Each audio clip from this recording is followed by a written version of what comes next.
Apple killed the long-beloved 27-inch iMac, and there are 5 specific reasons why they did. In this video, we'll not only explain exactly how and why they did that, but also talk about what the chances are that they will bring it back, and if they do, which I'll explain why I do believe that will happen, when you should expect it, helping you guys to decide if you should just buy the Mac Studio or a Mac Mini paired to the Studio display, or hold off for the redesigned 27-inch iMac. First off, the proof that they actually killed it. At the event, they kept referencing how much more powerful the Mac Studio was than the 27-inch iMac. Now, this got my attention because they usually don't do this unless the new model is a direct replacement for the old one that they are comparing to. Turns out I was right, because after, the 27-inch iMac was nowhere to be found on their site.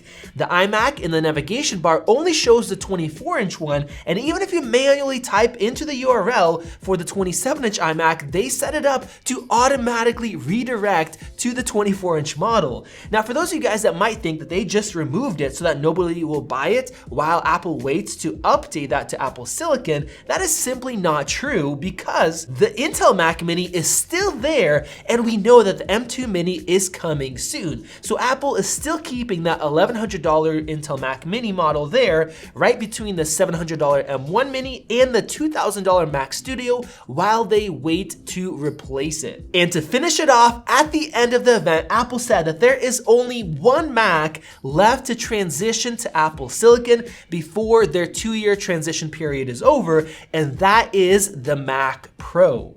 And if you have any more doubts, they even replied to Ars Technica after their article and confirmed that the 27-inch iMac has reached end of life or has been discontinued. So with all of that said, why did they kill the 27-inch iMac that was such an iconic machine for Apple, being Steve Jobs' favorite, as well as such a great deal, giving you everything you need in an all-in-one, quick and easy to set up machine, especially at its base price of just $1,800 for a whole computer, the keyboard, the mouse, and that beautiful display. What's crazy is for close to that $1,800 price, you now only get a display, one that has been pretty much the same in the last 8 years in the iMac at 5K resolution since 2014, but by the time you add in the cheapest Mac out there and Apple's keyboard and the mouse, you're at $2,550 instead of the previous $1,800 for the iMac. And of course, you don't get that sleek all-in-one design, and the fact that you now can't upgrade the RAM yourself, which allowed you to save more money in the past, so there is a massive price difference now. Well, once again, there are 5 reasons that they killed it, and the first reason is the new Studio display. People have been asking for a new, higher resolution Apple branded display even before that 2011 1440p Thunderbolt display was discontinued, but when they got rid of it in 2016, they didn't replace it because there wasn't enough sales and profit in displays. So instead, they let LG make their own version with Apple's input, but most people just weren't happy with its plastic design and wobbly stand, even if it had the same 5K panel that is in Apple's iMacs. With that, the iMac was a way better deal if you already knew that you wanted a nice display, which is why we told most of you guys just to go out and buy the iMac instead of a Mac Mini with LG's 5K display. Now, if Apple was to get back into the display game like people kept asking for, they would need to make sure that it sold well. And the best way is to force people to buy it instead of getting a much better deal with a 5K iMac. Now, if Apple would have released a redesigned 27-inch iMac at the same time as the Mac Studio and the Studio display,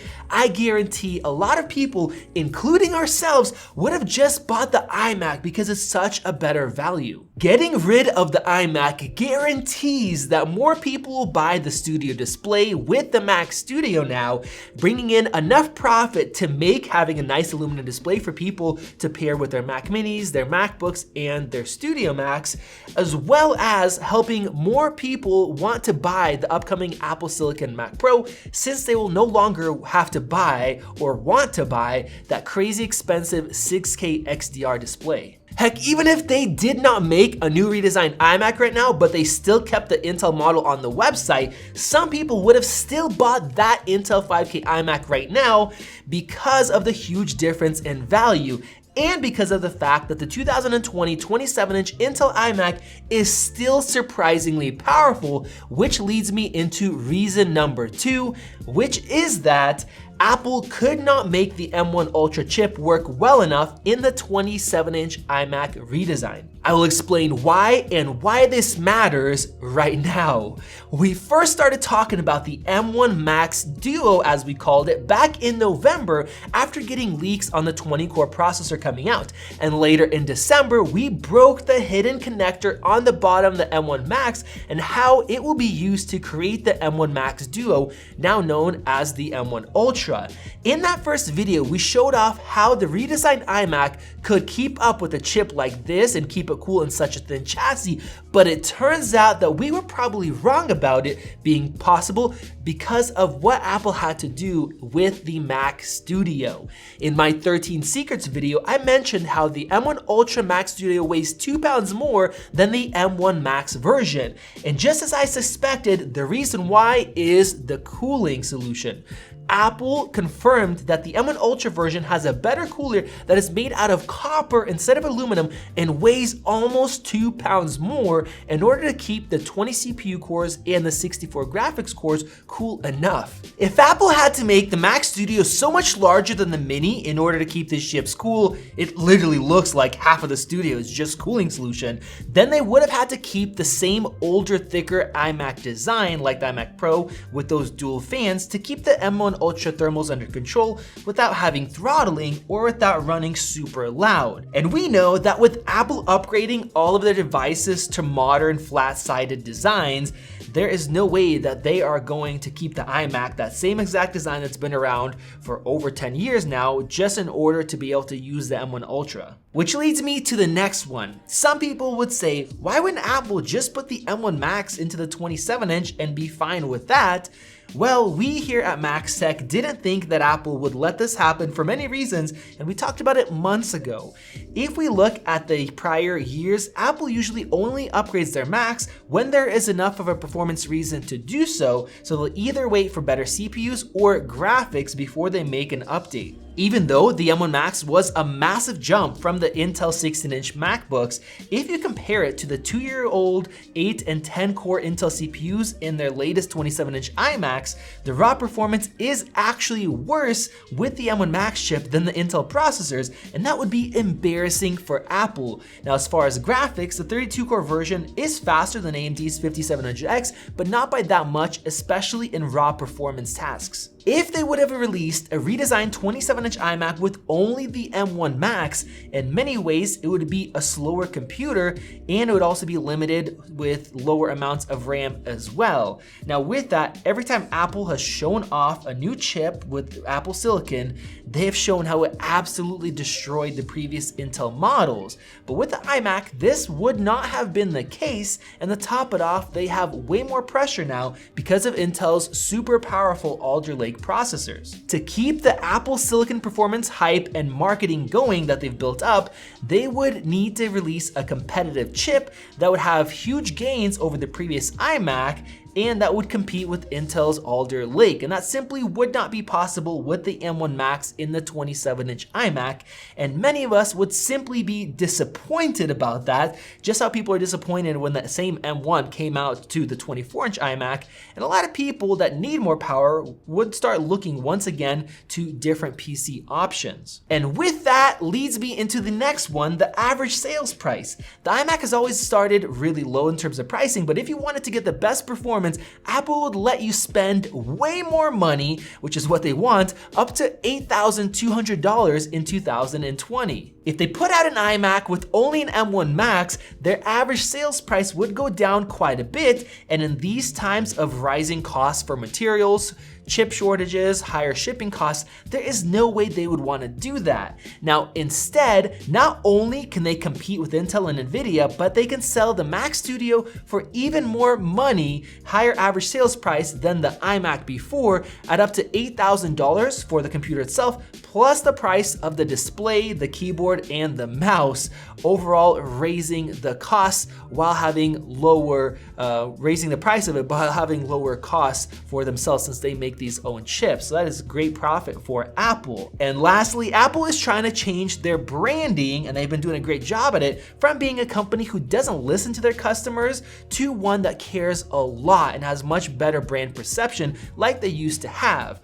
Going from being against ports and offering USB Type-C only, now bringing back the ports that they said they didn't need, like the SD card readers, HDMI, and MagSafe. They got rid of the much hated butterfly keyboards as well as the touch bar, and they made their MacBooks thicker and with larger batteries, which they didn't want to do before. And now, not only are they offering a new display that's standalone that people have been asking for, as they are also offering a super powerful standalone computer that's not tied to a display, at least one that doesn't cost $6,000 at the base price. And shockingly, they're now offering front I/O and SD card reader, which I think would have never happened under Johnny Ive. So will Apple ever make another iMac? Well, like I said, I definitely think so for two reasons. First off, if we look at the Studio display, it is actually fairly thick, much thicker than needed for a 5K LCD display. Now, my 6K XDR is close to that in thickness, but 2/3 of it is actually that cheese grater cooling design that draws heat from the display that can reach 1,600 nits peak brightness. The Studio display doesn't have this cheese grater cooling that requires a lot of thickness, and it also doesn't get anywhere near as bright as that display. And we see in the MacBooks, the XDR displays actually are super thin anyways. So why is it so thick when the M1 iMac with the chipset and everything that is there, including those massive channels behind the screen for the speakers, it's just so much thinner. Along with that, we also have a lot of cooling vents across the whole bottom as well. So that just pretty much tells me that this whole enclosure and the thickness is pretty much designed to be an iMac.